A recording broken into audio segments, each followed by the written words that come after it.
Vamos a empezar a grabar. Ahí está. Bueno, entonces, recordemos el experimento de Young. El experimento de Young decía, bueno, hay dos fuentes que están sincronizadas en fase, si quieren, de la misma frecuencia, de la misma longitud de onda, que es lo mismo, viajaban una distancia muy, muy larga, comparada con la separación entre las dos aberturas que había en una pantalla más cercana a la fuente, que también está lejos, para que lleguen ondas planas. Entonces, recorrían cada onda una distancia R1 y una R2. Entonces vamos a ver qué es lo que da acá en términos de la energía por unidad de área y por unidad de tiempo. Eso ya lo calculamos, se llama flujo de energía electromagnética. Ya habíamos visto que era proporcional a la velocidad de propagación, que era c, y al campo eléctrico al cuadrado. Pero ¿cuál es el campo eléctrico que tenemos que elevar al cuadrado? Bueno, es el campo eléctrico equivalente a la suma de los campos eléctricos de cada onda.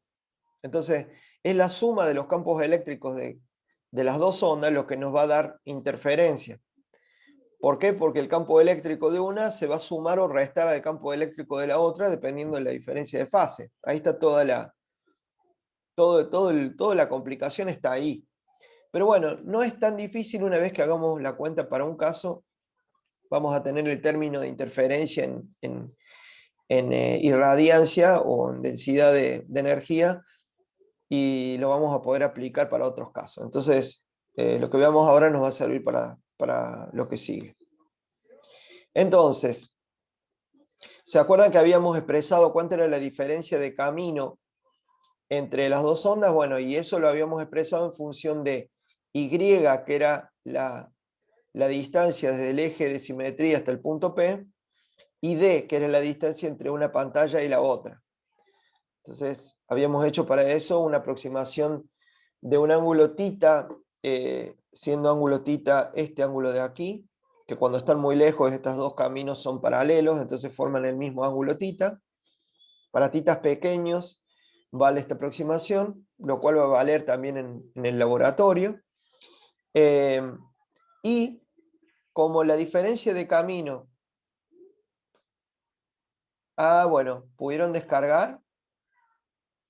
Avisen. Sí, está bueno que preguntes, Nicolás. ¿Pudieron encontrar la teórica?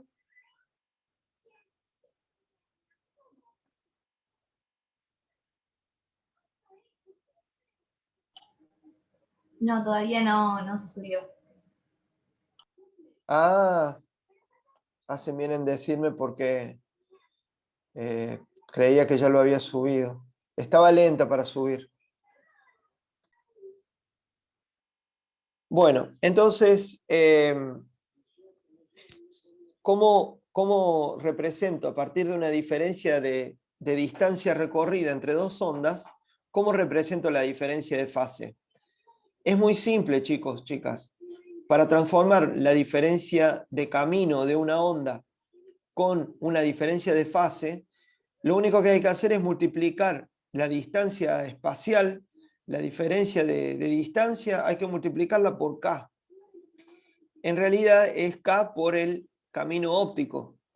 En este caso sería n por la diferencia espacial, n siendo el índice de refracción, por la diferencia espacial de recorrido entre una onda y la otra, por k. Pero suponemos que el experimento de Young lo hacemos en el aire, entonces podemos suponer que el n es igual a 1, que es el n del vacío. Entonces, si fuera que este experimento lo estamos haciendo, por ejemplo, en agua, habría que multiplicar k por n del agua por d por y por d, sobre d grande. Entonces no es muy complicado pasar de R1 menos R2, es decir, la diferencia de distancia recorrida, a diferencia de fase. Simplemente multiplicar por k, donde k, como saben, es 2pi sobre lambda, ¿no? Entonces, habíamos dicho, si la diferencia de fase es un múltiplo de k por lambda, entonces tenemos interferencia constructiva. Entonces, yo voy a llamar delta a la diferencia de fase. Ya habíamos calculado que delta, que es K por D por Y sobre D.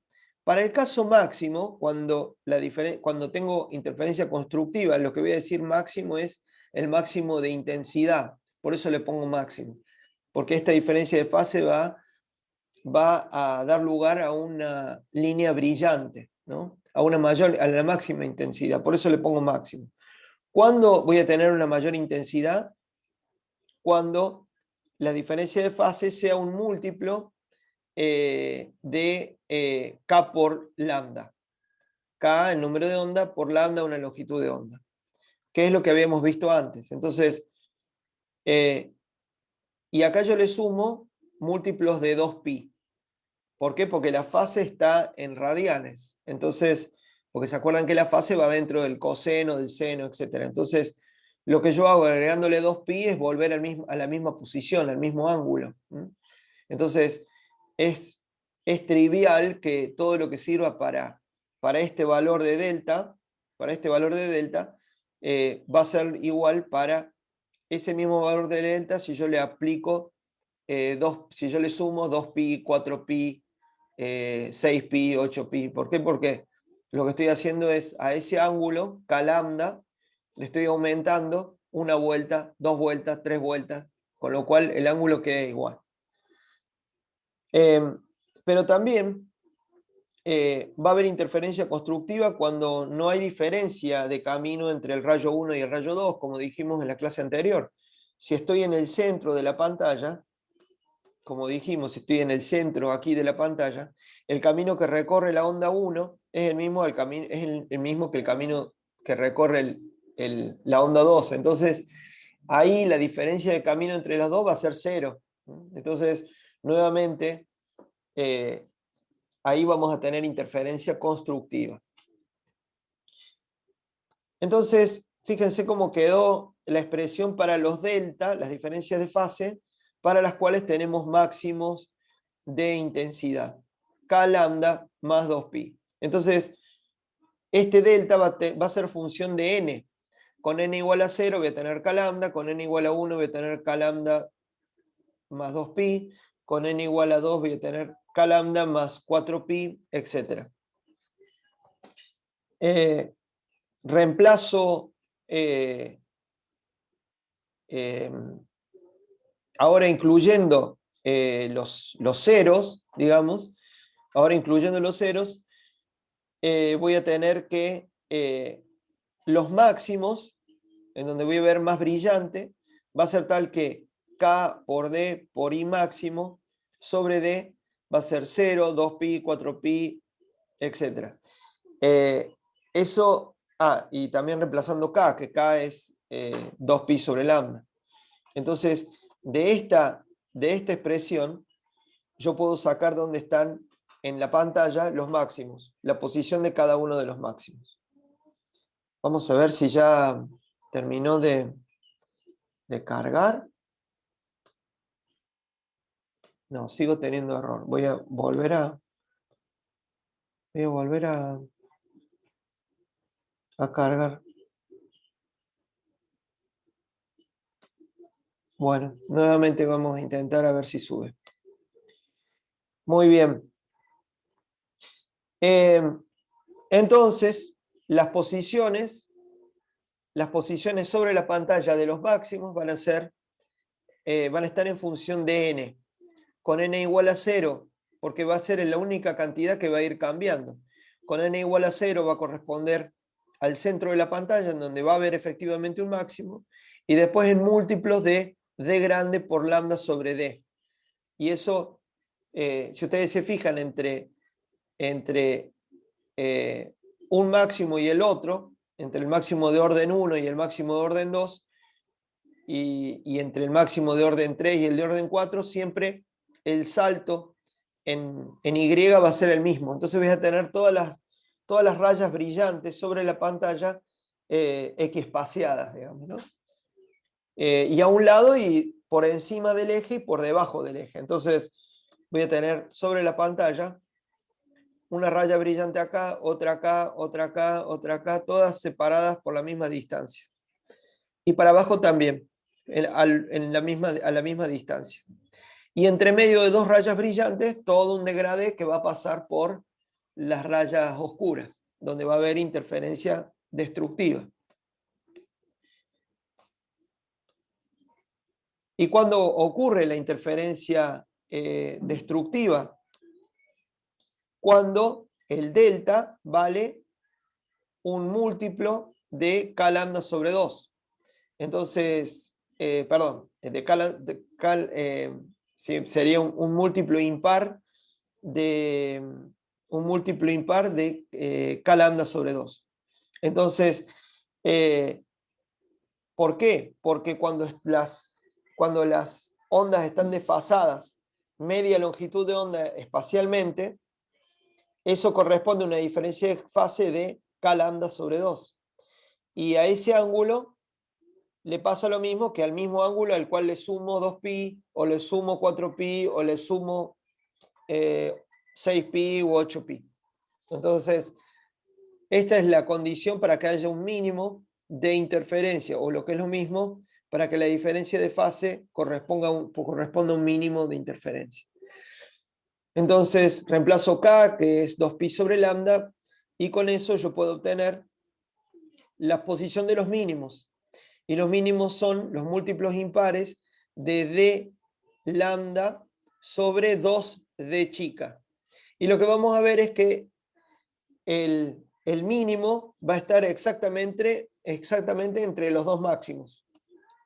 Entre los dos máximos, a la mitad de la distancia entre los dos máximos va a haber un mínimo.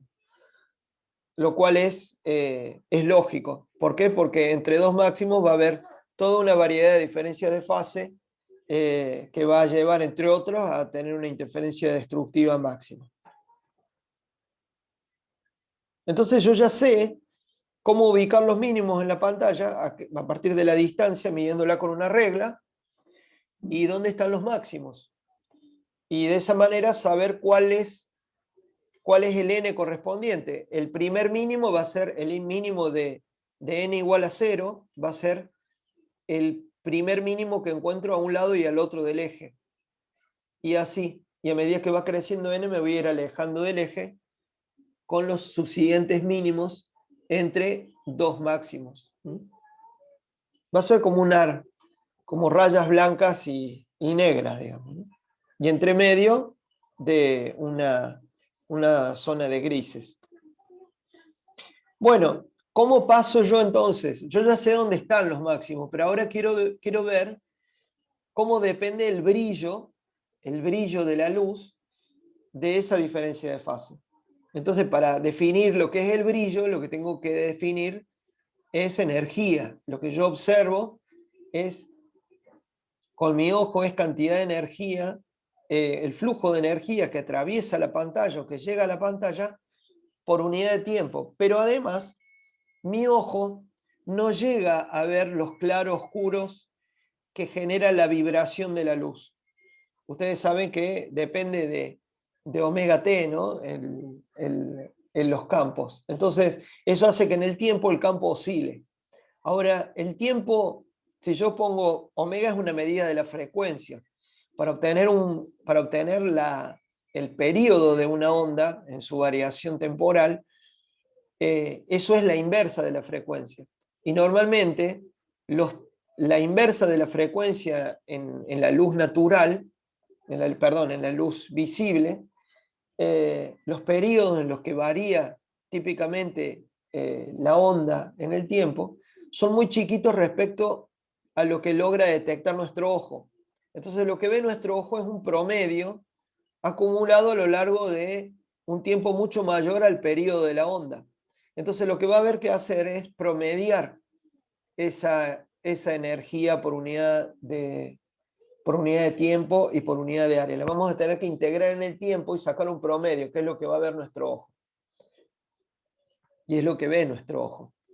Entonces, volvemos al flujo por unidad, al flujo de energía por unidad de tiempo, por unidad de área.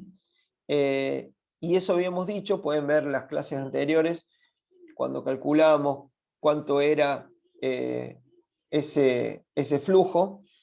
a partir de la densidad de energía electromagnética habíamos hecho el cálculo y sabiendo que B es igual al módulo de E, que el módulo de B es igual al módulo E dividido C, habíamos llegado que el flujo de energía era esto, era C por epsilon 0 por el módulo de E al cuadrado. Entonces, lo que yo veo es el promedio temporal de eso. Eso es por culpa del ojo, por culpa de cómo integra el ojo en el tiempo. Entonces, la irradiancia es el promedio temporal de esto. Entonces, bueno, lo indico con estos brackets que están acá. Esto quiere decir, tome el campo total, elévelo al cuadrado y sáquele el promedio en el tiempo. Entonces, tomo un periodo muy grande y calcular el promedio es hacer esta integral. Hacer una integral entre un tiempo t y un tiempo t más un periodo, más el periodo que quiero yo integrar, y multiplicar por 1 sobre t. Esto es un promedio, básicamente, en el tiempo. Vamos a ver si puedo subir la clase. Subió. Bueno. Guardar cambios. Ahí está, debería estar la clase, chicos, chicas. Así que me avisan. Finalmente. Qué incómodo que es cuando no sincroniza todo en tiempo, porque estaría mucho mejor si pudieran haber accedido antes, pero bueno, ¿qué va a hacer? Sucede. Bueno, bajen tranquilos, digo, la clase, y me parece que si quieren también ahora me pueden preguntar si hay algo que no se entiende. Me imagino que ustedes tendrán preguntas también, y si no, después seguimos. Si más o menos se entendió lo que expliqué hasta ahora.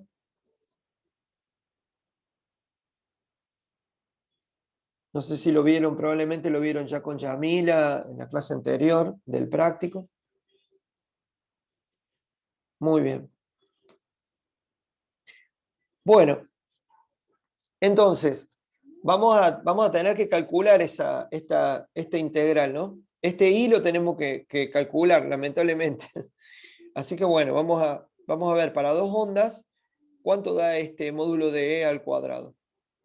El E es la suma de los dos campos, el campo de la onda 1 y el campo de la onda 2, que se suman en el punto al que llegan, que es el punto P sobre la pantalla. O sea, ese E1 y ese E2 va a ser el valor que tienen los campos en el punto R, que es el mismo para las dos porque están coincidiendo en el mismo punto en la pantalla.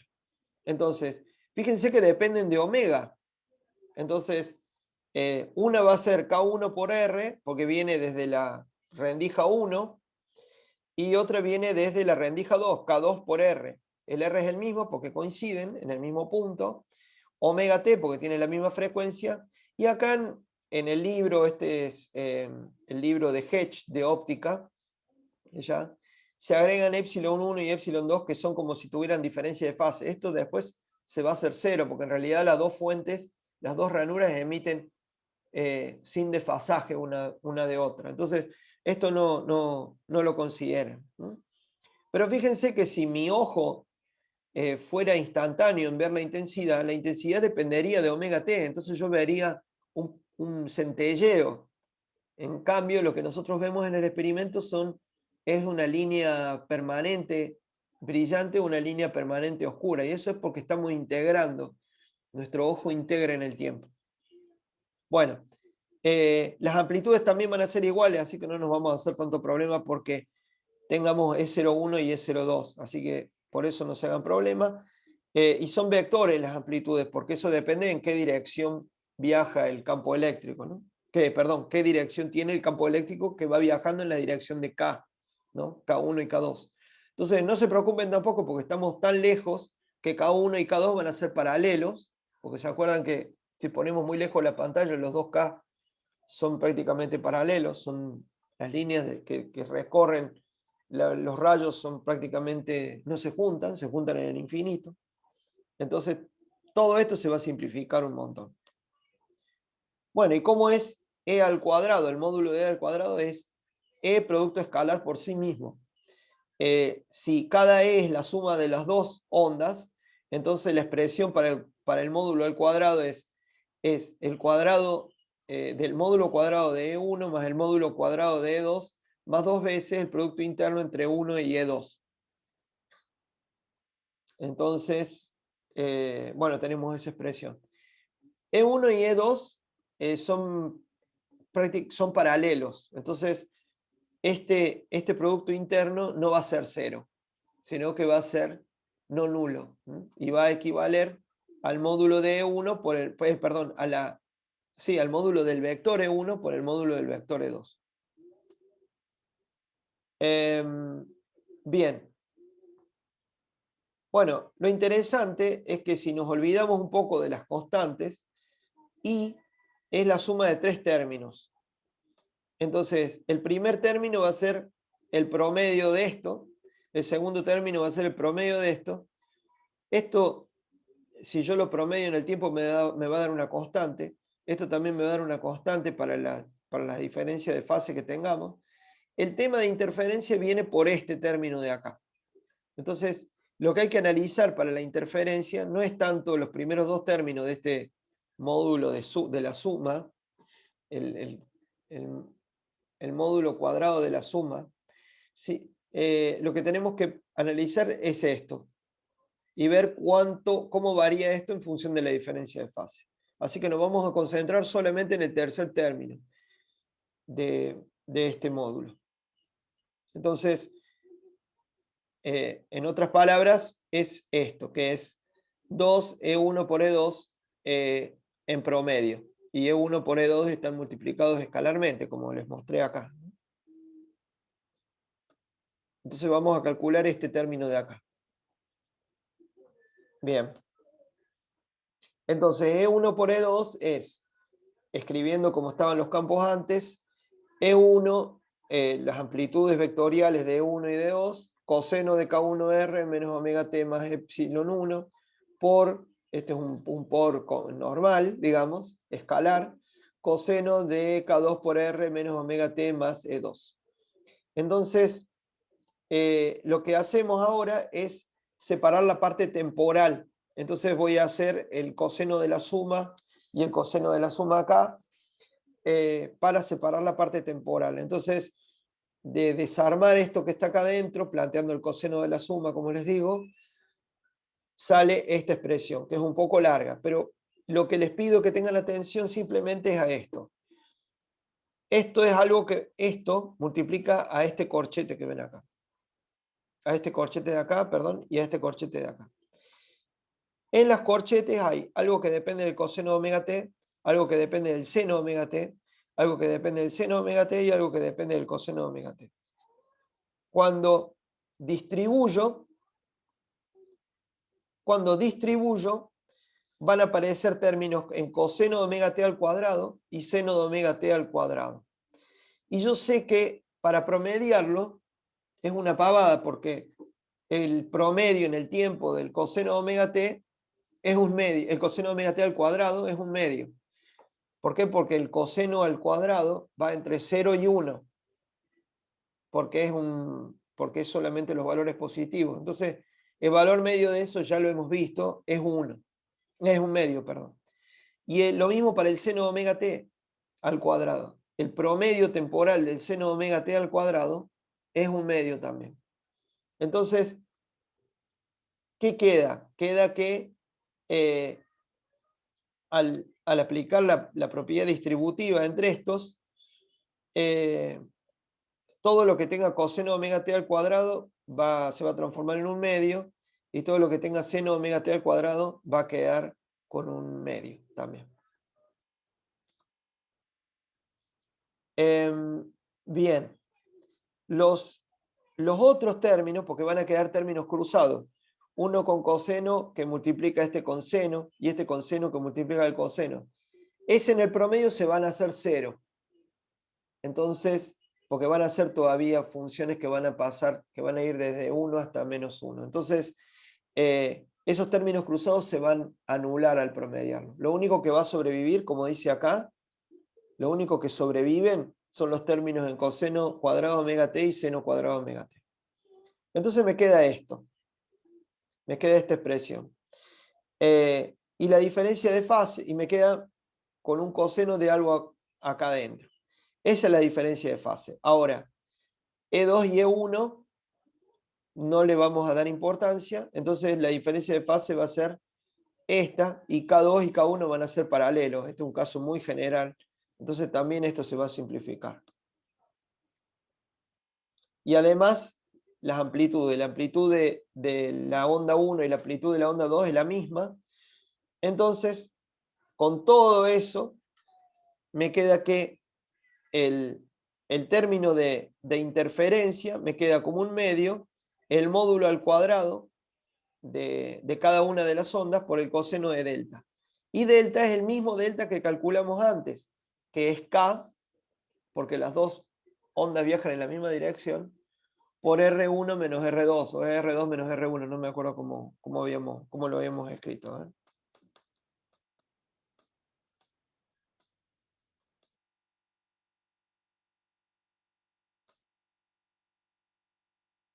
Acá sería K por R1 menos R2.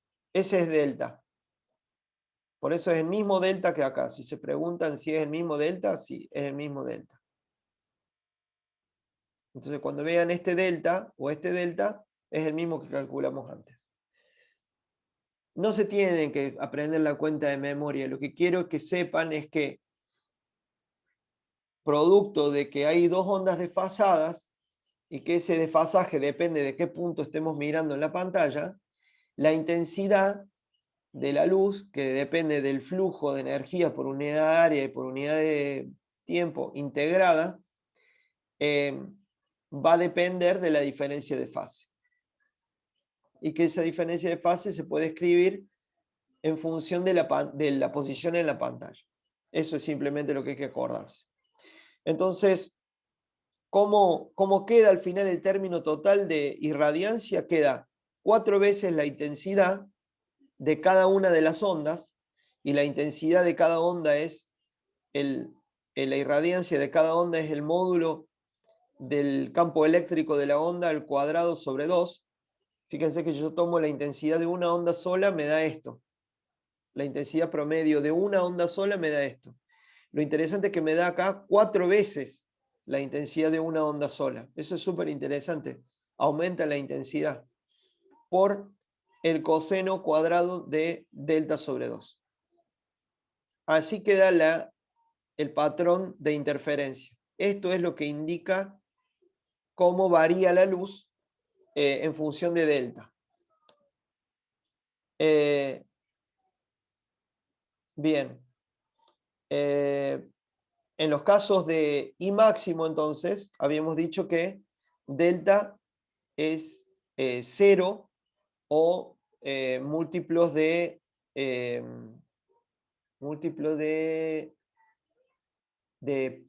pi, ¿no? A ver, ¿cómo queda? De 2pi, en máximo. Múltiplo de 2pi. Entonces, para esos valores, la intensidad máxima es 4 veces la intensidad de cada onda. Y para los mínimos, es múltiplos impares de pi, con lo cual el coseno cuadrado da 0, y entonces la intensidad es mínima. Ahí estamos comprobando que efectivamente en un mínimo la intensidad de la luz es 0. Entonces lo que queda es el coseno cuadrado de delta sobre 2, que a la vez depende de y, tiene esta forma. Y ahí yo encuentro los máximos, voy encontrando acá los máximos, y los mínimos en donde esa intensidad es 0. Esto es como si fuera yo me muevo con i, o lo que es lo mismo con delta, porque hay una relación lineal entre y y delta, y acá en el eje en este eje yo estaría ploteando I, la irradiancia o la intensidad.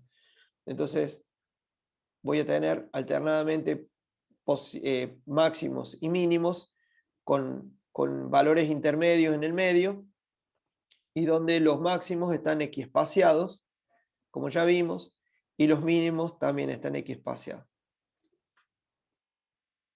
Bueno, Fíjense bien en la cuenta está en el libro de Hedge, que es el otro libro que recomendamos en la bibliografía, Hedge, óptica de Hedge. Está la cuenta para el caso muy general, lo que yo hice acá en las diapositivas anteriores es simplificar la cuenta, pero puse el caso general. Repásenla bien, pero recuerden no los detalles de la cuenta, sino el concepto. Tiene que haber una diferencia de fase entre dos ondas. La diferencia de fase, yo pude adivinar, yo pude obtener, deducir, perdón, dónde están los máximos y los mínimos simplemente mirando la diferencia de fase a través de la diferencia de camino, pero para ver cuánto brillo voy a ver, tengo que deducir cuánto vale el flujo de energía. Entonces, ese flujo lo tengo que calcular para un campo eléctrico igual a la suma de la contribución de las dos ondas, y lo que me da es que la intensidad va a variar entre 0 y un máximo, con un máximo que equivale a 4 veces la intensidad de una de las ondas por separado, y esa variación entre máximos y mínimos lo va realizando la función en función de la posición sobre la pantalla, lo que es lo mismo la diferencia de fase. Listo, con eso más que bien la explicación, ¿sí? Bueno, ¿quedó algo que no se haya entendido? ¿Cómo vamos hasta acá?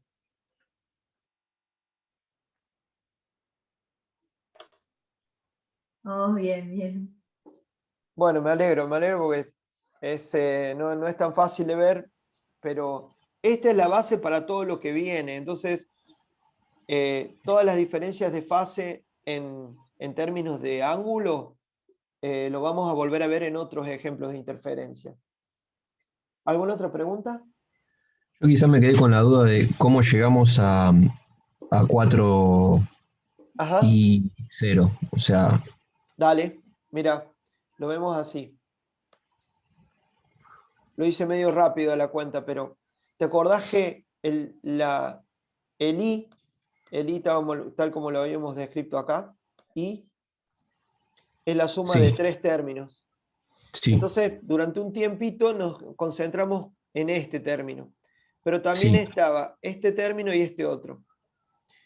Este término de acá, como las ondas tienen la misma amplitud, I1 va a ser la intensidad de la onda 1. Eso es módulo del campo eléctrico de la onda 1, que le llamo módulo esto me da el módulo al cuadrado de la amplitud de la onda 1 dividido 2. Este también me da lo mismo, que es esto que vemos acá.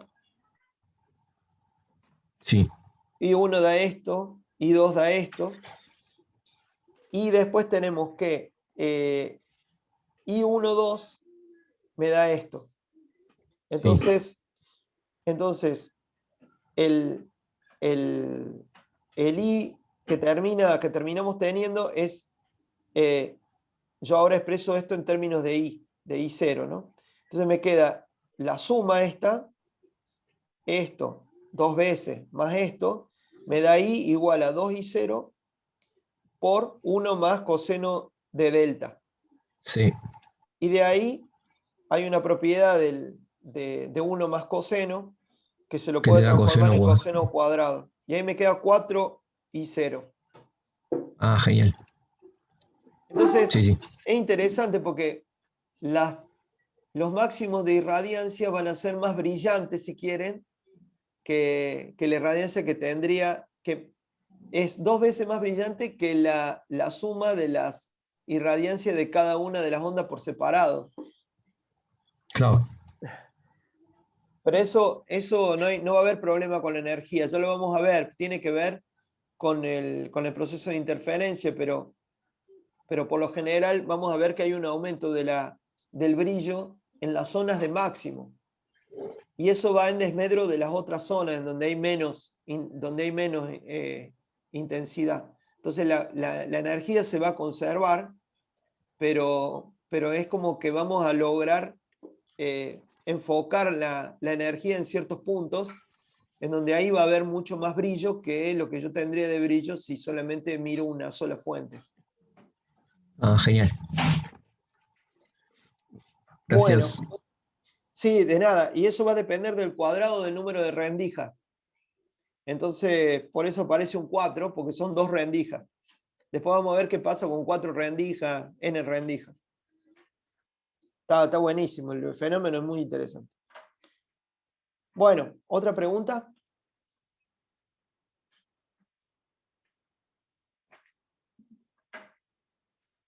Bueno, súper. Bueno, vamos a tratar de ver en este tiempito que queda un fenómeno que, que es importante tener en cuenta, porque vamos a ver no solamente, hasta ahora vimos interferencia por diferencia de camino entre dos ondas, pero también puede haber interferencia entre una onda. ¿Se acuerdan que cuando una onda incide sobre una interfaz entre dos materiales, hay una onda transmitida y una onda reflejada? Bueno, yo puedo hacer que la onda que se refleja en la interfase interactúe con la que va entrando, de manera que haya interferencia entre ellas dos. Entonces, para eso les voy a dar simplemente un resultado que es súper relevante, pero que tiene algo de parecido con lo que vimos con la cuerda. Cuando a la cuerda la hacíamos vibrar y hacíamos que esa vibración incidiera sobre una interfaz en donde cambiaba la masa de la cuerda o la tensión de la cuerda.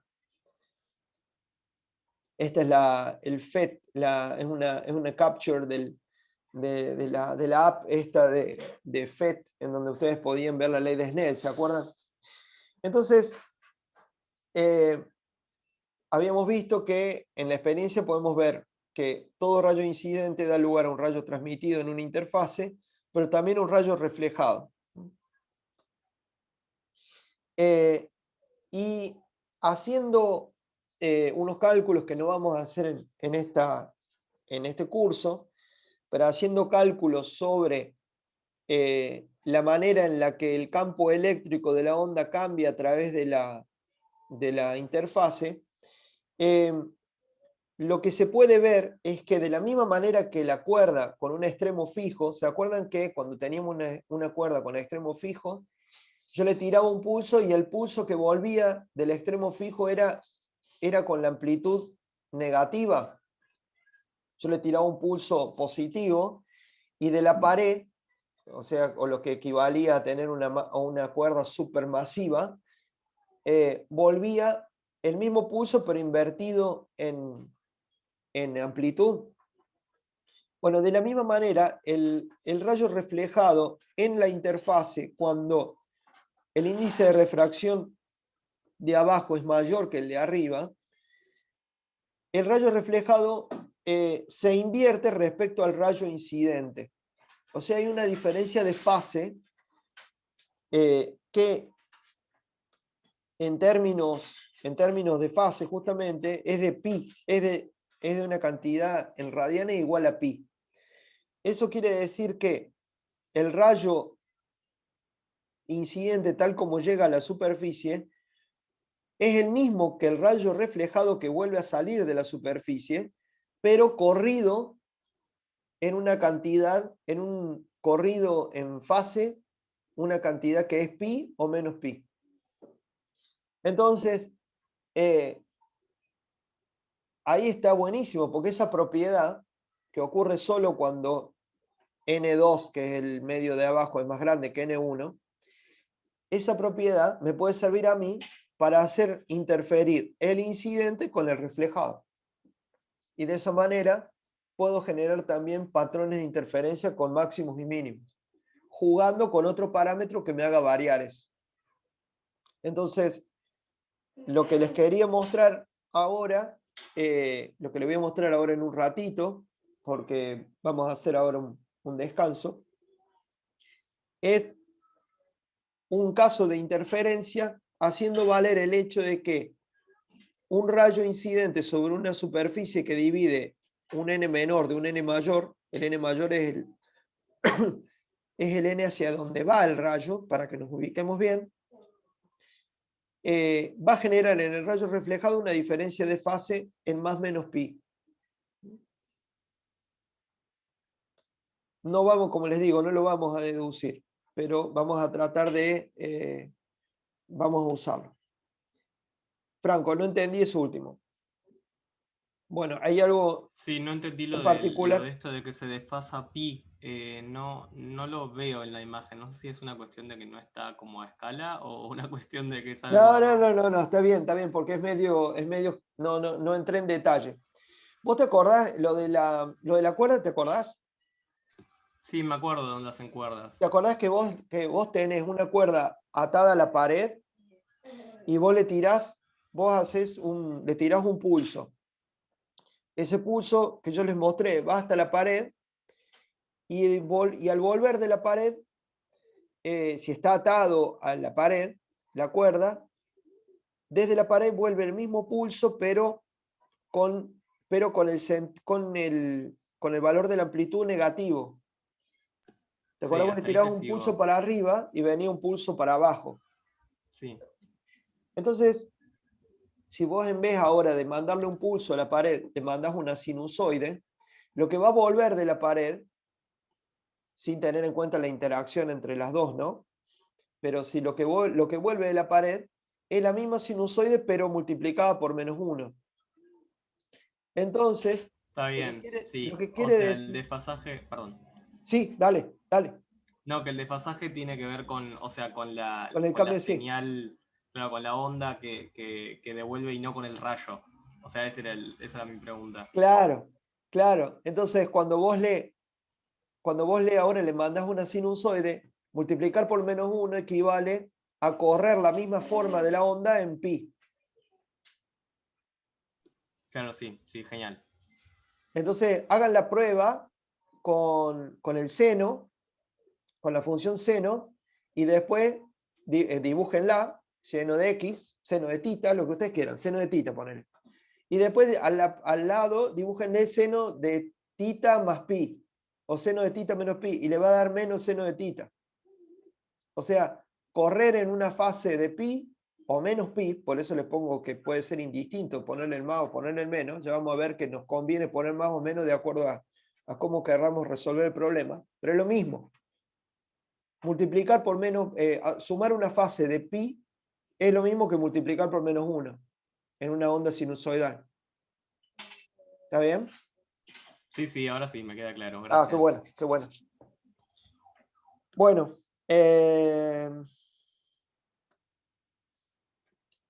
entonces, eso por un lado. Entonces, presten atención. Entonces, cuando pasemos de un índice más bajo a uno más grande, ojo que la reflejada va a sumar una diferencia de fase respecto a la incidente, ¿sí?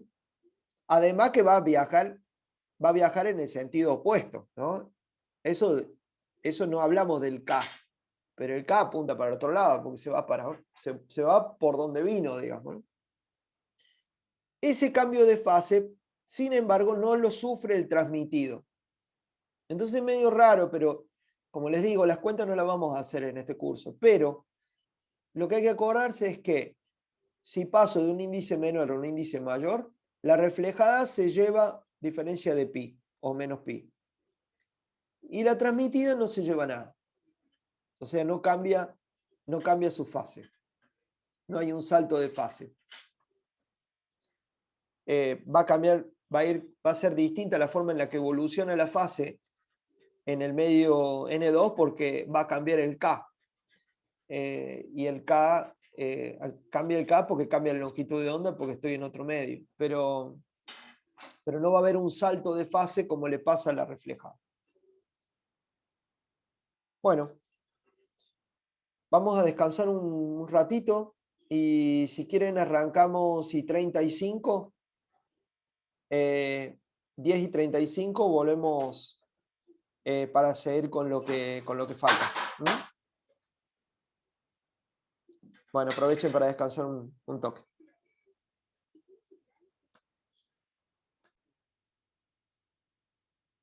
Muy bien.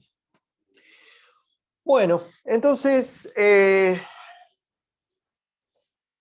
tratemos de recordar lo que acabamos de ver. Bueno, yo les contaba que de la misma manera que sucede con una cuerda con extremo fijo, cuando tenemos una interfaz entre dos medios transparentes, el segundo medio mayor que el primero, lo que sucede con la onda reflejada eh, es que se produce en esa onda reflejada una diferencia de fase de pi o de menos pi respecto a la onda que está incidiendo.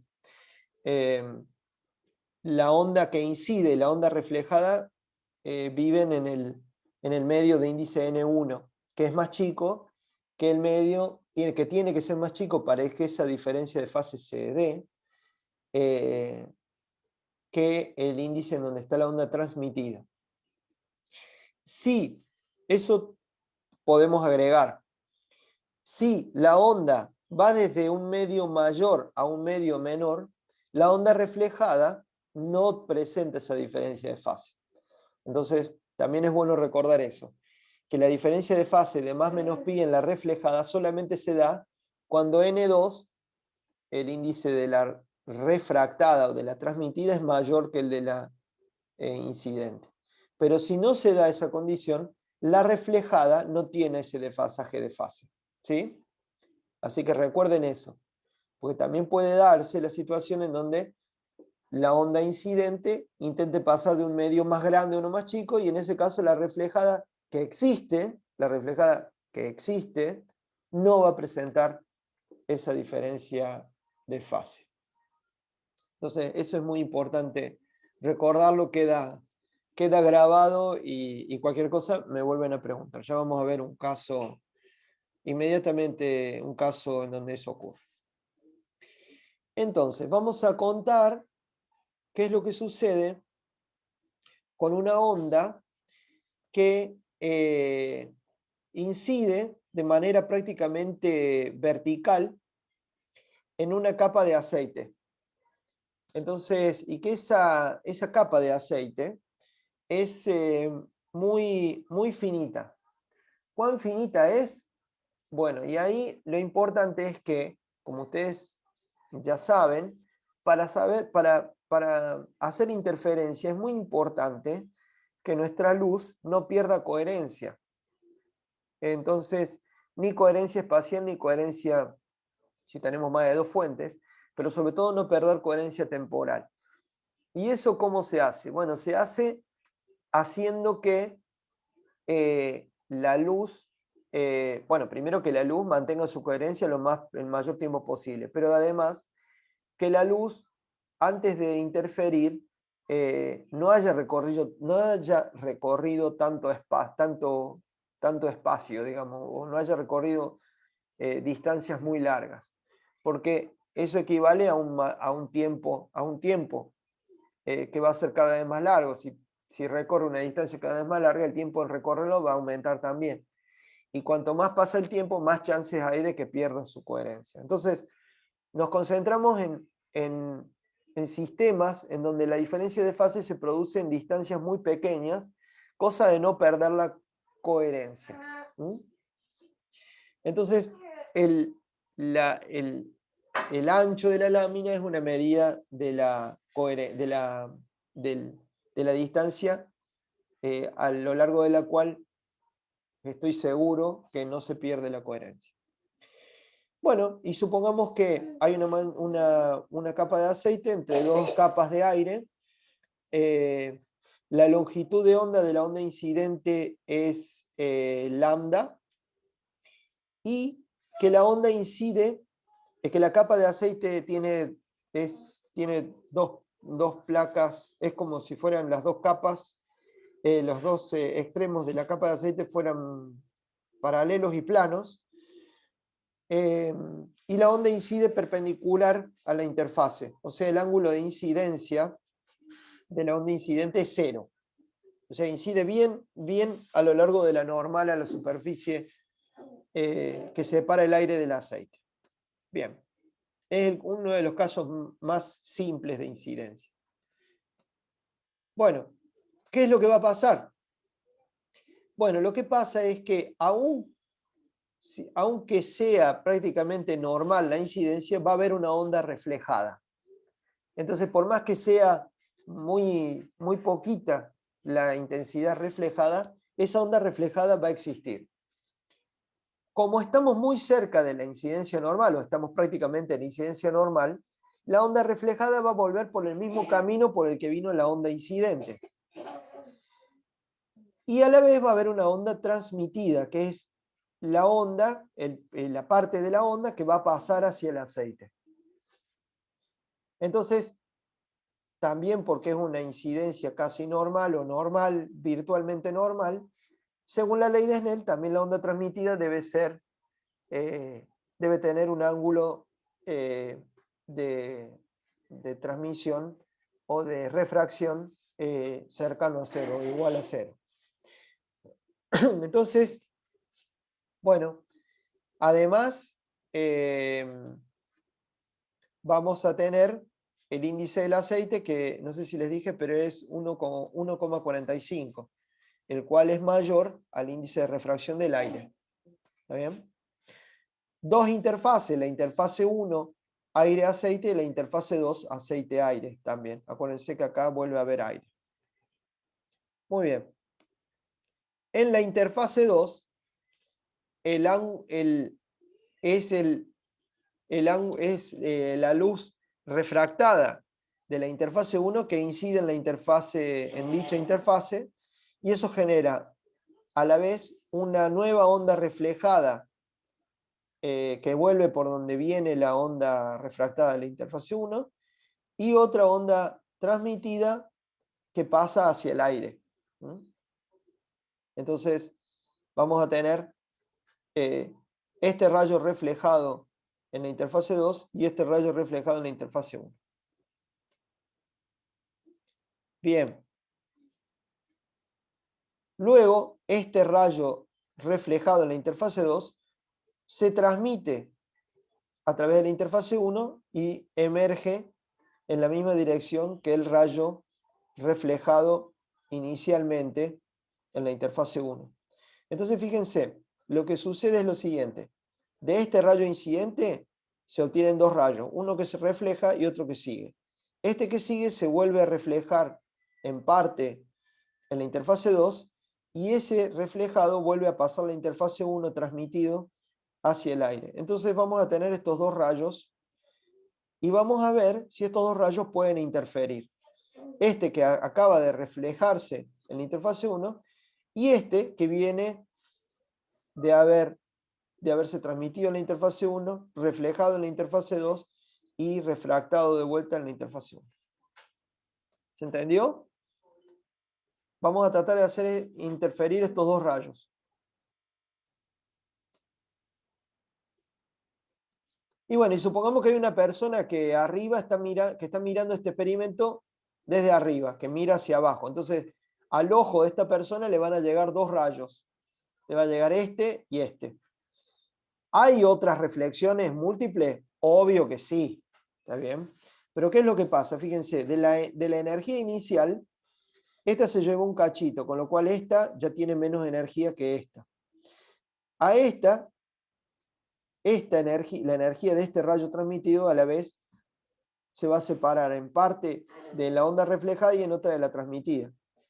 O sea que las que quedan acá reflejándose van a tener cada vez menos intensidad. Entonces, los rayos que van emergiendo producto de la transmisión de las sucesivas reflexiones van a tener cada vez menos energía, con lo cual solamente me interesa ver las dos reflejadas que tienen más energía. La primera y la inmediatamente posterior, que es la que ocurre porque se refleja en la interfase 2 y vuelve a emerger luego en el aire. Por eso me quedo con los dos primeros. Pero eso no quiere decir que no haya más reflexiones entre la interfase 1 y la interfase 2. Bueno, vamos a ver cómo interfieren estos dos. Para eso va a ser importante tener en cuenta dos cosas. Y esto es importantísimo para todo problema de interferencia. Uno, si hay diferencias de fase por reflexión. Cuando corresponda que haya diferencia de fase. Y otra, cuánto camino óptico recorrieron de diferencia. Si uno recorrió más que el otro, ¿cuánto fue esa diferencia de camino óptico? Para luego multiplicarlo por K y sacar también la diferencia de fase por ahí. Bueno, vamos a ver. Entonces, vamos a ver el primer rayo, el que se refleja ni bien incide la onda incidente. Entonces,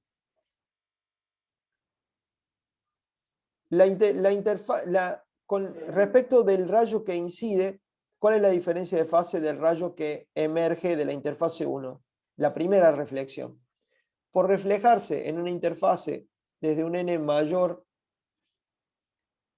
o sea, vengo del aceite, ¿no? Entonces, este índice es mayor que este, entonces va a sumar este rayo verde una diferencia de fase de pi respecto del rayo incidente que incide justo en el momento en donde está en la interfase. Ahí la diferencia de fase entre estos dos, a nivel de esta superficie, es de pi. Entonces la diferencia, el rayo verde tiene una diferencia de fase con este rayo, la flecha azul, en el momento en el que toca la interfase, de pi, por el simple hecho de haberse reflejado. El rayo verde no acumula diferencia de fase adicional porque no viaja dentro del aceite, sino que es simplemente la reflexión a nivel de la interfase 1. ¿Está claro eso? Sí. Bien. Ahora, lo que me interesa es la diferencia de fase entre el verde y el rojo. Entonces veamos la historia que tuvo el rojo luego de transmitirse. El rayo rojo tiene origen en la refracción del rayo azul, o sea, la porción que no se reflejó es la que se transmitió. La reflexión en la interfase 2 y por último la refracción en la interfase 1. Esa es la historia del rayo rojo. La historia del rayo verde ya la conocemos. Es una historia corta. La del rayo rojo es una historia un poco más larga. En la reflexión en la interfase 2, es decir, entre este y este, no se suma diferencia de fase porque estoy yendo de un índice mayor a uno menor. Entonces ese es el caso en donde la diferencia de fase no es pi, sino que no hay, es cero. Entonces, este rayo reflejado, que tiene como origen el rayo transmitido anterior, no va a llevar una diferencia de fase respecto a este. O sea que ahí no suma fase por reflexión. Y luego, tampoco suma diferencia de fase al ser transmitido. Entonces, este rayo rojo no lleva consigo ninguna diferencia de fase por reflexión. ¿Por qué? Porque el único momento en donde se reflejó bajo condiciones en donde no se sume esa diferencia de fase.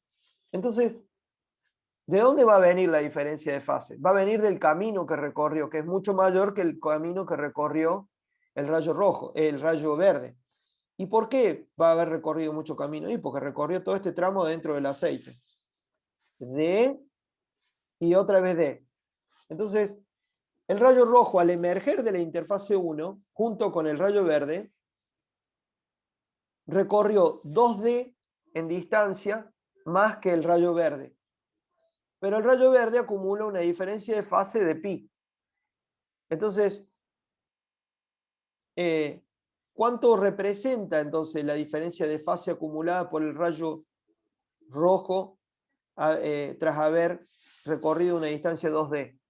La diferencia de fase va a ser el camino óptico por K, donde el K corresponde al lambda en el vacío.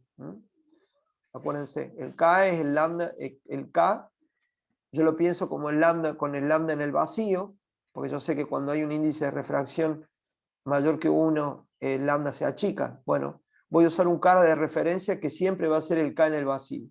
Y a ese K lo multiplico por la diferencia de camino óptico, que en el caso del rayo rojo, hasta emerger de la interfase 1, es 2D por el N del aceite. Entonces me queda que esto es K en el vacío por N del aceite por 2D, o lo que es lo mismo, el K, el número de onda correspondiente al lambda en el vacío, que es lambda sobre el N del aceite, es lo mismo la cuenta, por 2D. ¿Está bien? Lo puedo hacer a la diferencia de fase de las dos maneras. O pongo el K del aceite por la diferencia de camino real en el vacío, o puedo poner la diferencia de camino, multiplico por el N del aceite y después lo multiplico por el K en el vacío. Es lo mismo, la cuenta es la misma. Es a dónde meter el N, si lo meto dentro del K, dividiendo el lambda, o si lo pongo aparte y pongo por otro lado el K en el vacío. De todas maneras, este rayo, ni bien sale a la interfase 1, tiene una diferencia de fase respecto al que entra de K del aceite por 2D. Para mí lo que me interesa es cuánta diferencia de fase tiene el rojo respecto al verde, no el verde, no respecto al azul.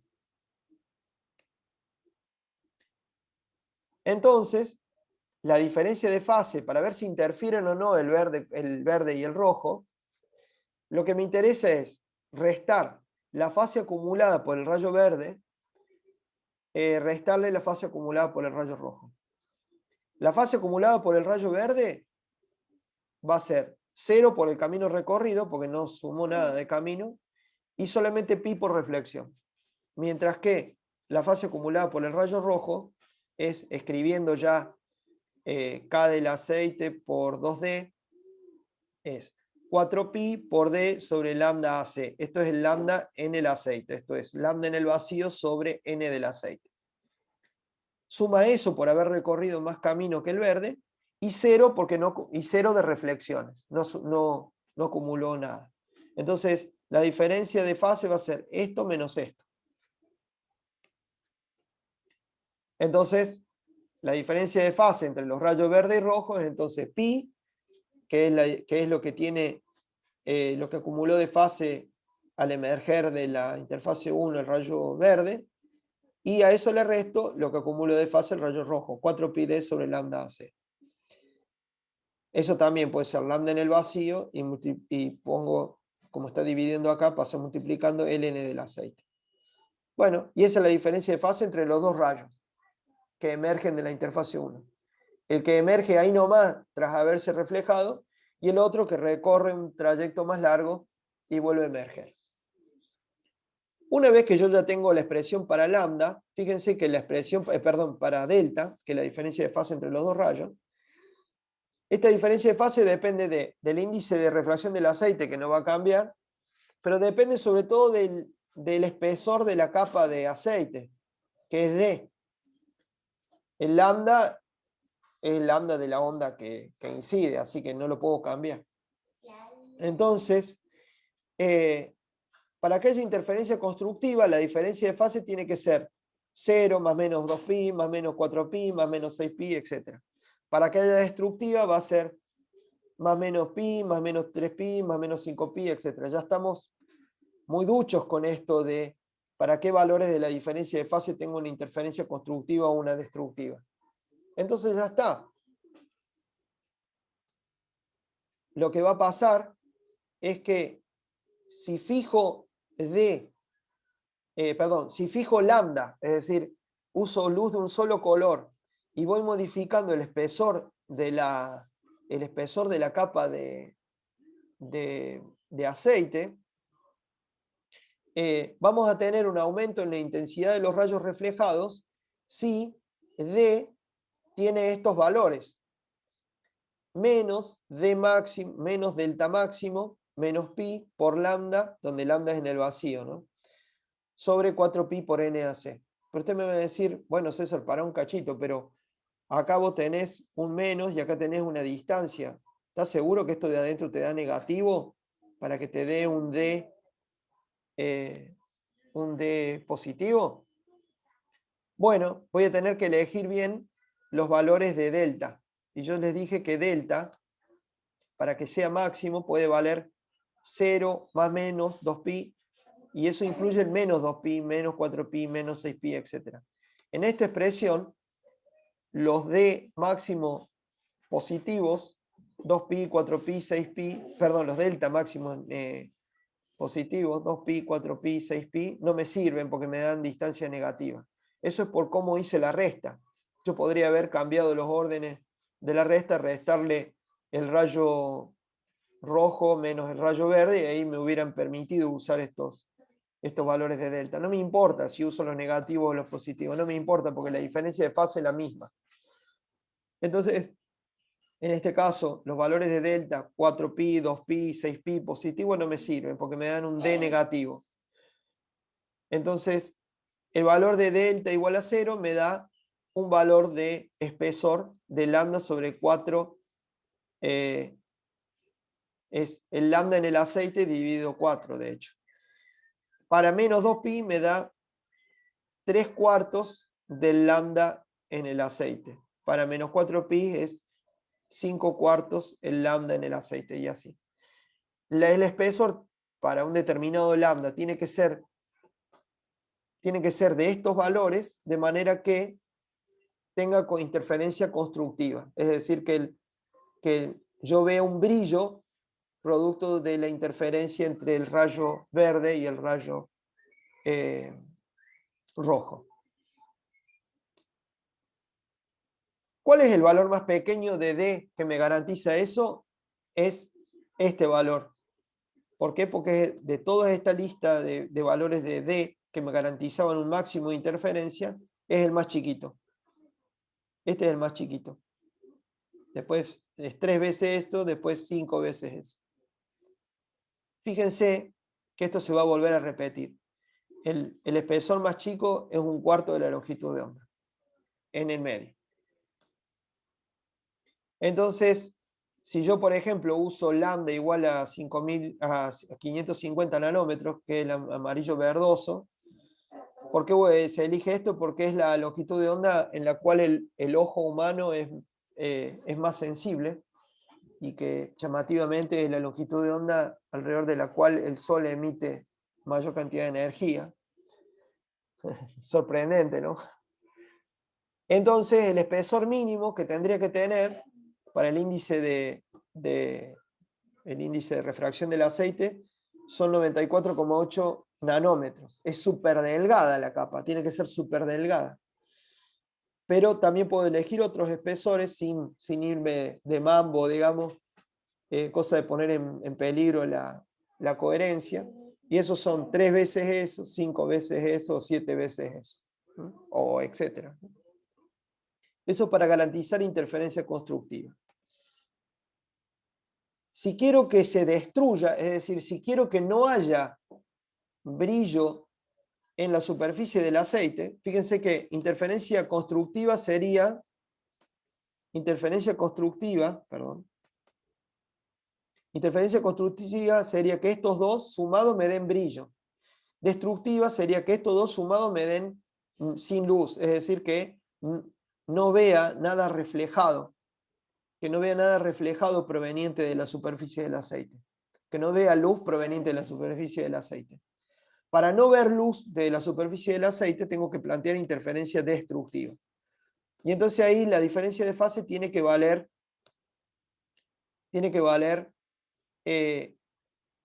menos ahora el delta mínimo. El delta mínimo tiene que ser más menos pi, más menos 3pi, más menos 5pi, todos múltiplos de pi, impares, con un menos. Con un menos o con un más. Ya vamos a ver. Voy a quedarme con los positivos o los negativos según me den de positivos o no. Entonces, D debe ser positivo, y entonces no uso los impares positivos y empiezo a usar pi, los impares positivos mayores que 3pi, pero puedo usar pi, con lo cual me da 0. Si yo pongo delta mínimo igual a pi, me queda pi menos pi, me da 0, todo esto me da 0, con lo cual puedo usar una lámina que sea mucho más chiquita que 90 nanómetros, o sea, muy, muy, muy finita. Creo que se pueden maquinar, se pueden hacer láminas mucho más delgadas que 90 nanómetros. Eso ya no lo sé en detalle, pero sé que se puede hacer, no sé cómo. Y después, valores más grandes. Con menos pi saco un espesor de lambda sobre 2 veces el índice de refracción del aceite. con menos 3pi saco lambda sobre el índice de refracción del aceite, es decir, el lambda del aceite, en el aceite. Acá es un medio del lambda en el aceite, y así sucesivamente. Entonces, el valor más pequeño para tener interferencia destructiva es 0. Y ese valor en particular, ese valor, es el mismo para todo lambda. Los siguientes espesores van a depender de lambda. Entonces, para el caso de 400 nanómetros, un lambda de 400 nanómetros, que es el azul, los espesores que puedo tener son 137 nanómetros, 2 veces eso, bueno, 138 nanómetros, 2 veces eso, 3 veces eso, etc. Bueno, entonces, ¿qué es lo que pasa en la mancha de aceite que yo les mostré al comienzo de la clase? Fíjense que acá yo les mostré esto. ¿Qué me pueden decir ahora si yo les muestro esta mancha? ¿Que hay interferencia de qué tipo? Constructiva. Constructiva, claro. Ahora, acá se complica un poquito porque lo que viene desde arriba, desde el cielo, no es luz de una sola longitud de onda, sino que viene la luz del sol.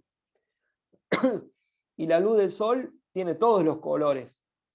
Entonces, lo que va a pasar es que debido a distintos espesores, porque este charco no va a tener un espesor constante, voy a ir teniendo interferencia constructiva para distintos lambdas, de manera que se me generan estos patrones coloridos hermosos. Entonces voy a tener en particular una variación del espesor de la mancha de aceite de manera radial. Va a variar la mancha de aceite en su espesor. Eso es lo que me indica esta forma que veo de línea como si fuera un arco iris. Bueno, no tengo mucho tiempo para contarles en detalle, pero bueno, da lugar a fenómenos así. En el práctico van a ver cosas similares. Vamos a hacer un salto al presente. Bueno, bien, ¿se entendió más o menos el fenómeno de interferencia por reflexión? Sí, sí. Entonces, cuando ustedes agarren un problema de la práctica, perdón, lo que van a hacer, se los paso como una pista para que sea un poco más llevadero la resolución, es, bueno, el rayo 1, agarro cada rayo que va a interferir. Al primero le trato de averiguar la historia. ¿Qué pasó? ¿Se reflejó de manera que sume pi en reflejo en alguna reflexión? Sí, ¿suma o no? Bueno. Y además, ¿cuánto recorrió desde que entró a esa interfase hasta que emerge esa interfase? ¿Cuánto recorrió algo? Sí, no. Entonces, lo que recorrió se lo sumo, la acumulación de fase por haber recorrido se lo sumo a lo que pudo haber sumado en reflexión. Y después veo el otro, el segundo con el cual va a interferir. ¿Qué historia tiene? ¿Se reflejó en algún lado para que tenga salto de fase? Sí, no. Y después, ¿cuánto recorrió? ¿En qué medio recorrió? Si lo recorrió en aceite, no es lo mismo que haya recorrido la misma distancia en el aire. En términos de fase, quiero decir, ¿no? En términos de espacio es lo mismo, pero acuérdense que la diferencia de fase depende del camino óptico. Y que el camino óptico depende del índice de refracción. Así que ahí tienen que tener en cuenta eso nomás. Y si van a usar el índice de refracción, usen el K del vacío. Y si no quieren usar el índice de refracción, usen el valor del K correspondiente al lambda en el material, que viene el N implícito. Entonces, con eso ya después plantean cuáles son el delta va a ser la diferencia de fase entre ellos dos, restan lo que acumuló uno con lo que acumuló el otro, no importa si lo restan de manera que les dé negativo, acuérdense bien de hacer bien la resta, es lo más importante. Y después va a ser interferencia constructiva, si la diferencia de fase es 0, 2, más menos 2pi, más menos 4pi, más menos 6pi, más menos 8pi, etc. no importa si usan los negativos o los positivos, no hay problema con la diferencia de fase. A la onda no le importa si la diferencia de fase es negativa o positiva. Lo que le interesa es cuánto es en módulo. Y después, para la destructiva, plantean diferencia de fase más menos pi, más menos 3pi, más menos 5pi, más menos 7pi, etc. Tampoco importa si les da negativo para sacar una distancia, por ejemplo, positiva, como en el caso este. No se hagan problemas. Pero sí acuérdense de cómo está hecha la cuenta, ¿sí? Y bueno, y dependiendo de una cosa a la otra, va viendo qué les pide el problema. Si le pide un ancho, si le pide un espesor, como en este caso, si les pide un índice de refracción. Alguna de esas cantidades va a ser una incógnita y van a tener que obtener eso en función de las otras. Entonces, bueno, presten atención a qué les piden y qué es lo que tienen como dato. Con eso ya tienen prácticamente resuelto el problema. Lo que queda es un tema de geometría, que para este caso es una geometría simple. El rayo rojo recorrió 2 veces el tramo en el aceite. Bueno, ahora vamos a ver un caso un poquito más complejo, pero desde el punto de vista simplemente de la geometría, no de lo que pasa con la fase. Así que bueno, eso me da pie para darles el último tema de hoy, que es el de anillos de Newton. Es lo mismo que acabamos de ver, pero con distancias variables. Los rayos que van interfiriendo, el que va recorriendo un camino cada vez mayor. Y eso hace que vaya cambiando la diferencia de fase de acuerdo a donde esté considerando yo la interferencia. Ya lo vamos a ver, es súper simple. Bueno, ¿qué son los anillos de Newton? Los anillos de Newton son patrones de interferencia generados por rayos que viajan entre dos superficies de simetría axial. ¿Qué es axial? Bueno, este disco que ven acá de un cristal o de un vidrio está apoyado en el está apoyado o tiene simetría, su deformación tiene simetría respecto a un eje que pasa por el centro. La simetría axial es tal que los patrones de interferencia son simétricos respecto a ese eje, ¿no? Es un poco parecido a lo que pasaba con la mancha de aceite, pero con una simetría mucho más clara. Este fue un efecto investigado por Newton en el siglo XVIII. Acuérdense que estamos más o menos viendo la física del siglo XIX para ubicarnos, ¿no? Y esto hace que Newton haya sido un pionero en estudiar este tipo de fenómenos tan temprano. Bueno, ¿cómo es el problema? Bueno, el problema es, quizás parece complejo desde el punto de vista geométrico, pero van a ver que es una pavada. Así que acompáñenme y lo hacemos rápido y simple. Si se puede, obvio, pero lo vamos a intentar. Entonces, imaginémonos el siguiente problema. Una lente convexa, plano-convexa. Lente plano-convexa. Esa lente tiene un índice de refracción del vidrio del que esté hecho la lente o del cristal que esté hecho la lente. Se encuentra en el aire esa lente y descansa sobre una placa de lados plano-paralelos del mismo material que la lente. Vamos a simplificar y decir que es el mismo material de la lente. Entre la lente y el aire, la lente se apoya en un punto nomás, porque tiene una superficie curva. En un solo punto se apoya la lente sobre la placa. Entre la lente y la placa hay aire. Podemos poner otro material, podemos sumergir todo esto en aceite, pero vamos a suponer que entre la lente y la placa hay aire. Entonces, si el radio de curvatura, es decir, ustedes ya saben lo que es el radio de curvatura de una lente, es decir, cuál es el radio de la superficie esférica que representa, que tiene la lente en su lado convexo. Si el radio de curvatura es muy grande, es muy grande respecto a, cuanto más grande, sea el radio de curvatura, este espacio entre la placa y el aire va a ser cada vez más finito. Si yo le aumento el R, esta área de aire cada vez va a ser más pequeña, menos espesa. Esta cantidad E para un determinado X, siendo X la distancia desde el eje de simetría hasta la superficie en donde yo estoy analizando esta altura, este E va a ser cada vez más pequeño. Aumento el radio de curvatura y esto se va a hacer cada vez más finito, ese espacio de aire. Entonces, de esa manera, yo voy a tener un E, yo puedo manejar, teniendo un R lo suficientemente grande, puedo tener cerca de la lente un E que cumpla con las condiciones que, mientras la onda viaje por ahí, por ese E tan chiquito, la onda no pierda coherencia, que es mi condición necesaria para tener interferencia. Acuérdense, chicos, que si no hay coherencia, no hay interferencia. ¿Está bien? Necesito trabajar con ondas coherentes para provocar interferencia. Y también vamos a necesitar lo mismo para hacer difracción, que es el mismo fenómeno. Entonces, todo esto se da en el dominio de la coherencia. Tiene que haber coherencia. Y eso, sobre todo la coherencia temporal, si utilizo una zona fuente. Y si hay interferencia entre varios rayos, tengo que asegurarme que haya coherencia espacial. Bien.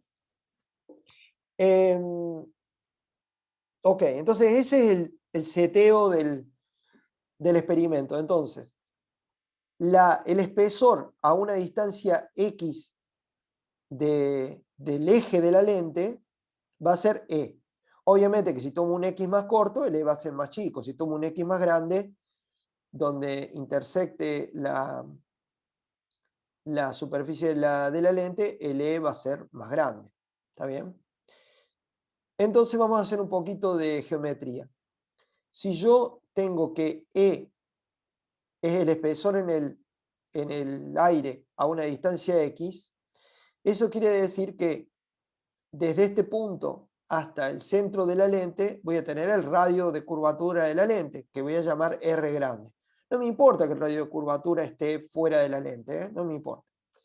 Entonces acá voy a tener un triángulo rectángulo cuyo cateto va a ser X, la hipotenusa va a ser R, y el otro cateto va a ser el radio de curvatura, que es R es toda esta distancia hasta el punto en donde la placa toca la lente, menos este cachito de acá, que es E. Entonces, este lado, este cateto va a ser R menos E.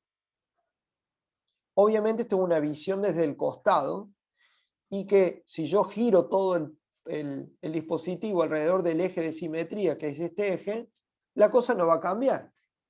Y todo lo que haga para este plano va a servir para cualquier otro plano si giro y mantengo X constante. Entonces todo el problema tiene una simetría azimutal o axial. X en realidad es una distancia radial, si quieren, en cilíndrica. Digo para que nos demos cuenta cuál es la situación. Entonces, vamos a hacer incidir un haz de luz desde arriba, con incidencia normal, nuevamente, que va a pasar por acá, por esta interfase, pero lo que me interesa es qué es lo que pasa aquí. Olvidémonos de esta parte, del rayo incidente, sino que supongamos que el rayo incide desde aquí. El rayo incide y en parte se va a reflejar en la lente y otro tramo del rayo va a seguir, va a reflejarse en la placa, va a volver, se va a transmitir. Entonces lo que me va a interesar es estudiar la interferencia entre estos dos rayitos que ven acá. El que se refleja en la superficie de la lente y el que se refleja en la superficie de la placa. Es muy parecido al problema que vimos antes. Fíjense que estos rayos salen a priori en dos direcciones distintas. Entonces me van a decir, César, ¿cómo van a interferir estos dos si están yéndose uno, apartándose del otro? Bueno, les voy a decir, lo importante acá es que si yo empiezo a agrandar R, esto se hace cada vez más finito esta superficie se vuelve cada vez más horizontal y cada vez, para cada X, me voy aproximando a la situación de las placas plano paralelas. Entonces, en el límite, con un R muy grande, estos dos rayos van a salir prácticamente en la misma dirección por donde vino el rayo incidente, y ahí sí voy a tener interferencia. Entonces, tengo que hacer este E muy chiquito respecto de R. Y la condición, entonces, para que esa interferencia se dé correctamente, es efectivamente esa, que E sea mucho más chiquito que R. Entonces, esto está exagerado, ¿tá? En el caso límite, esta placa localmente va a ser, para un X constante, va a ser paralela a esta placa, y estos dos rayitos reflejados van a interferir porque van a ser paralelos.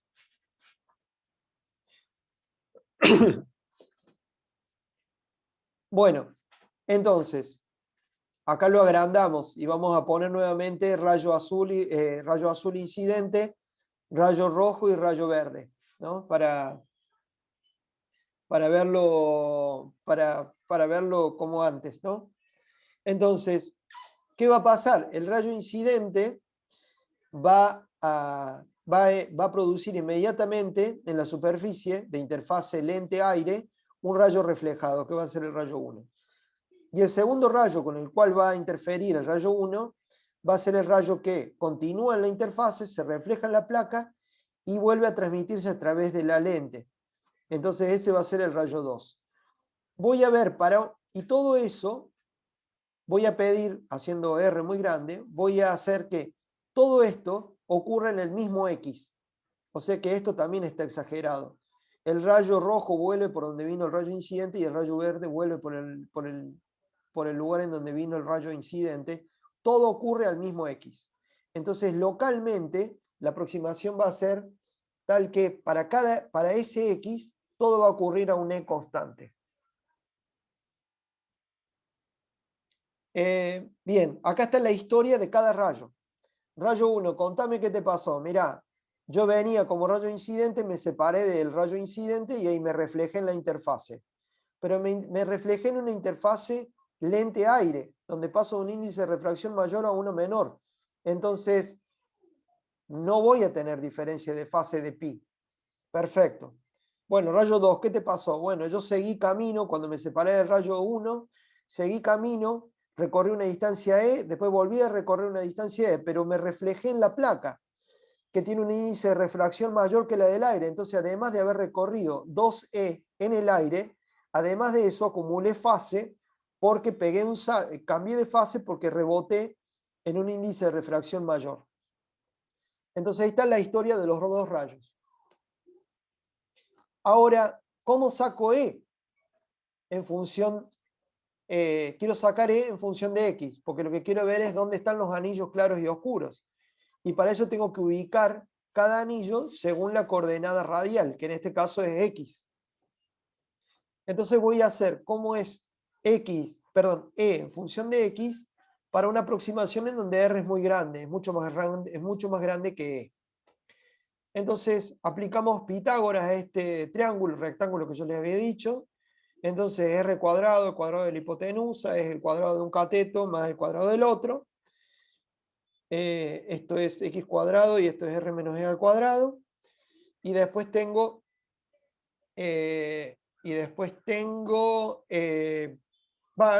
expando el cuadrado del binomio, me queda que R menos E al cuadrado es R al cuadrado menos 2R por E más E cuadrado. Y ahora me deshago de este término. ¿Por qué? Porque este término comparado con los otros es mucho más chiquito. Porque es E, que es una cantidad ya de por sí pequeña, comparado con R y con X, y E al cuadrado va a ser aún mucho más chiquito. Yo puedo, por ejemplo, dividir por R cuadrado esto, y esto me queda súper chiquito. Entonces, este último término lo tiro porque es mucho más chico comparado con estos otros términos. Entonces lo bueno es que ahí me queda E en función de X de una manera más simple. No tengo un E cuadrado que es muy difícil de despejar. Si no me quedaría un polinomio. Y como sabemos, no es tan fácil sacar un valor de e a partir de dos términos, uno con e y otro con e cuadrado. Entonces, me simplifica mucho el sacarme de encima este término. Bueno, simplemente aproximo, entonces, tirando el último término y despejo e. ¿Cuánto me queda e? ¿Por qué? Porque lo que hago es este r con este r se van y me queda simplemente esta expresión, 2r por e es igual a x cuadrado, y entonces e es igual a x cuadrado sobre 2r.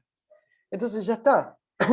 Yo para cada valor de x sé cuánto es la distancia, la distancia que hay entre la lente y la placa. Para x igual a 0, es decir, acá en el punto en donde se junta la placa con la lente, el espesor es efectivamente 0, pero a medida que me voy alejando, el espesor aumenta como el cuadrado de la distancia radial, digamos. Entonces, bueno, si el rayo verde, además de cargarse con el pi o más menos pi en fase por haberse reflejado en la placa, recorre una distancia 2e, la diferencia de fase entre el rayo 1, que simplemente se reflejó sin sumar fase porque pasaba de uno de mayor índice de refracción a uno de menor, es simplemente lo que sumó en fase el rayo 2. El rayo 1 no sumó nada de fase, ni como reflexión ni como camino. El que se cargó con todo fue el rayo 2, que sumó pi por haberse reflejado y 2 veces e. ¿Cuánto es la diferencia de fase para una distancia 2 veces e?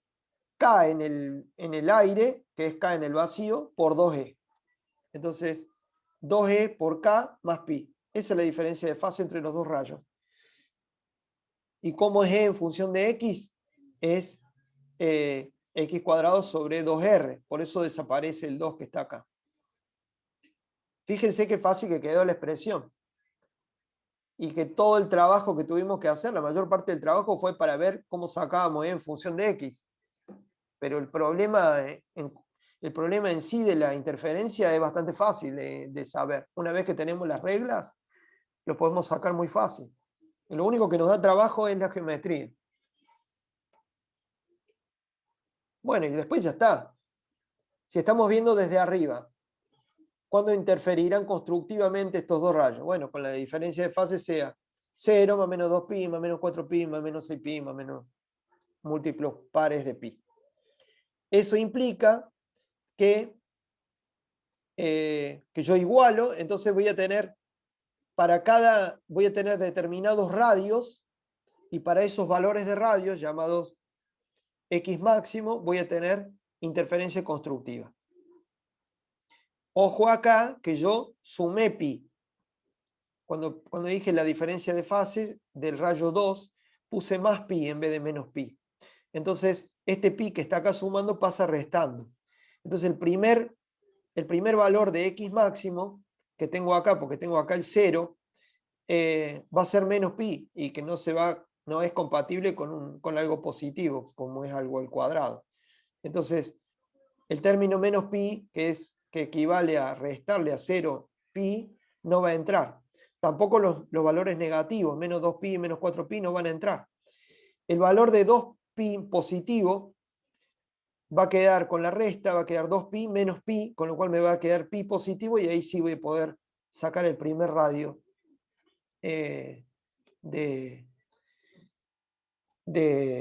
primer radio en donde tengo un máximo.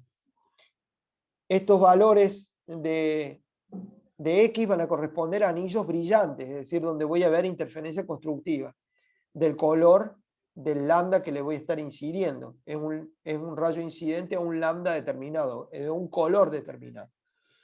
Entonces, ¿cuáles son esos valores? Los valores que voy a tener van a ser, los valores de radio van a ser tales que simplemente me quedé con los valores válidos de x máximo, no con los negativos, porque tengo x máximo al cuadrado, los otros no valen, y me queda 2pi por x máximo al cuadrado sobre lambda en el vacío por r. ¿Por qué en el vacío? Porque es el aire, o el lambda en el aire, igual a pi, 3pi, 5pi, etc. Y después despejo x cuadrado máxima y me queda eso. Entonces, el radio de los círculos brillantes va a depender de lambda y de R. Cuanto más grande sea la longitud de onda, cuanto más rojo sea el color, más grandes los radios. Cuanto más cercano al azul o al violeta, más chiquitos los radios, para el mismo máximo. Y cuanto más grande sea el radio de curvatura de la lente, más grandes van a ser los radios. Cuanto más chiquito el radio de curvatura, más chiquitos. Listo, saqué los anillos brillantes. Entonces sería esto.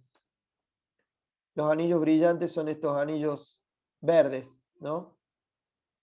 Y otra cosa, fíjense que los anillitos se van haciendo cada vez más juntos.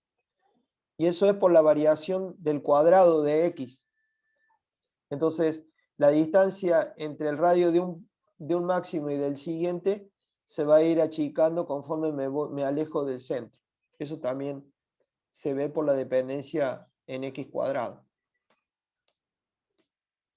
Bien, y después lo único que me queda, y ya estamos llegando al final, así que los dejo descansar,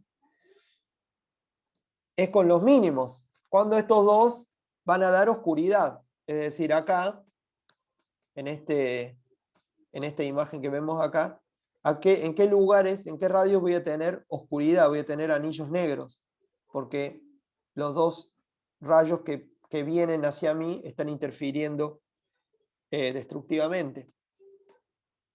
No voy a ver luz. Van a interferir destructivamente cuando el delta valga más menos pi, más menos 3pi, más menos 5pi, ya lo sabemos. Entonces, la diferencia de fase ya la tenemos. Epa. Y ahí me queda nuevamente K por X mínimo al cuadrado sobre R más pi es igual a más menos pi, más menos 3pi, etc.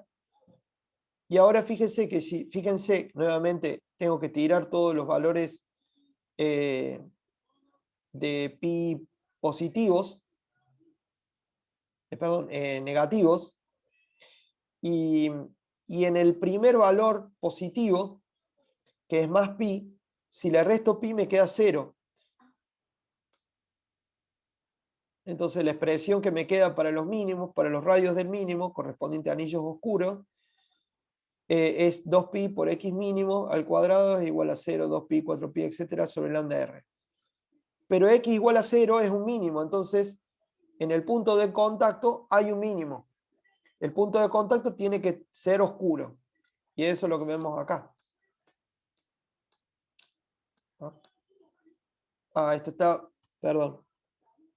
Esto acá me da positivo. Entonces, no está, acá hay algo que está pasando y es que la placa está desplazada de la base.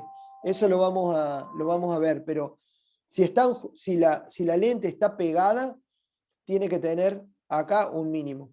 No se llega a ver, me parece que acá no hay un mínimo, que hay un máximo. Entonces quiere decir que la lente está despegadita un poquito de la placa. Entonces ahí, si el despegue es de cierto valor de lambda, de una fracción de lambda, va a haber interferencia constructiva.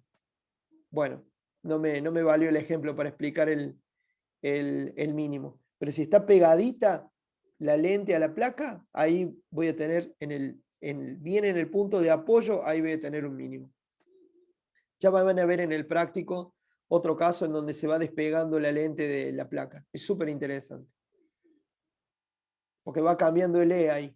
La distancia de recorrida va cambiando. Bueno. Y ya estamos. Tenemos dónde están los mínimos, dónde están los máximos, y entonces ya sabemos en qué regiones, en qué anillo voy a tener interferencia constructiva y destructiva. Entre medio, la diferencia de fase va a ser tal que va a dar algún nivel de interferencia destructiva, con lo cual voy a tener un punto de intensidad intermedia. Bueno, y ya para terminar, acá está la expresión para los mínimos. Los mínimos ya despejado x cuadrado va a ser en 0, lambda por r, 2 lambda r, también linealmente dependientes proporcionales a lambda y a r. Entonces, cuanto más grande es el lambda, más grandes los radios de los mínimos.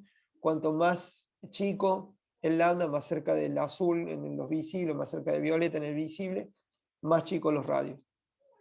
oscuros.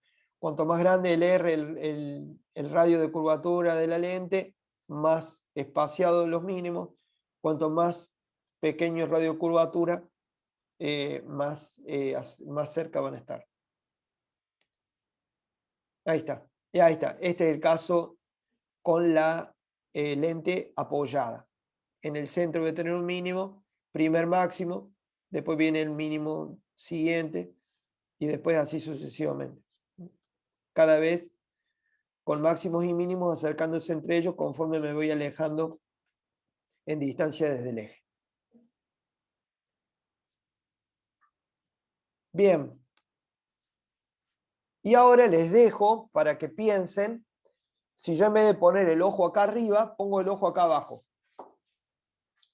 ¿Qué vamos a ver? Entonces, eso me va a dar los anillos de Newton por transmisión.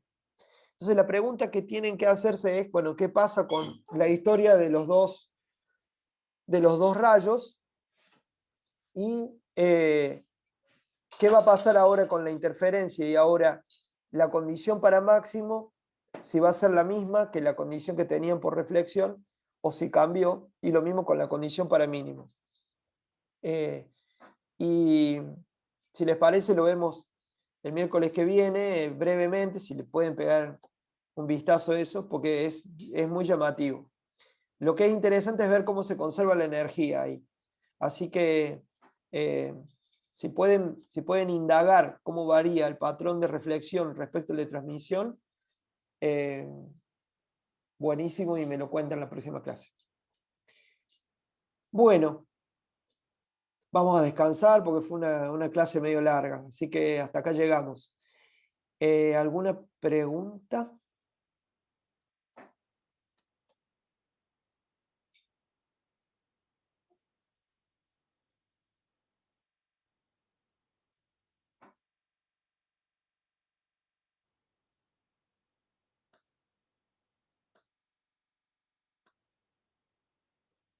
Bueno, yo quiero... esperen que voy a terminar, vamos a dejar de grabar, te tenemos acá la grabación.